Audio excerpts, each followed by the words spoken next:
ഹൃദയ സംബന്ധമായ ചികിത്സയിൽ ഏറ്റവും നൂതനമായ ലേസർ ആൻജിയോപ്ലാസ്റ്റി ഇനി മുതൽ കോഴിക്കോട്ടും. Metromed international cardiac സെന്ററിലാണ് laser angioplasty ചികിത്സ വിജയകരമായി പൂർത്തിയാക്കിയത്. ഹൃദയത്തിലെ ബ്ലോക്കുകൾ ഓപ്പൺ ഹാർട്ട് സർജറി കൂടാതെ നീക്കം ചെയ്യാവുന്ന ലേസർ ആൻജിയോപ്ലാസ്റ്റി ചികിത്സയാണ് കോഴിക്കോട് മെട്രോമെഡ് ഇന്റർനാഷണൽ കാർഡിയാക് സെന്ററിൽ വിജയകരമായി പൂർത്തിയാക്കിയത്.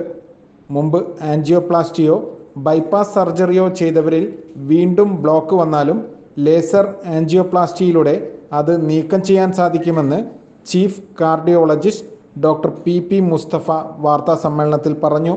സീനിയർ കാർഡിയോളജിസ്റ്റുകളായ doctor Arun Gopi, doctor P Girish, doctor Ashwin Paul എന്നിവരുൾപ്പെട്ട സംഘമാണ് വടക്കൻ കേരളത്തിലെ ആദ്യ ലേസർ ആൻജിയോപ്ലാസ്റ്റി ചികിത്സ വിജയകരമായി പൂർത്തിയാക്കിയത്.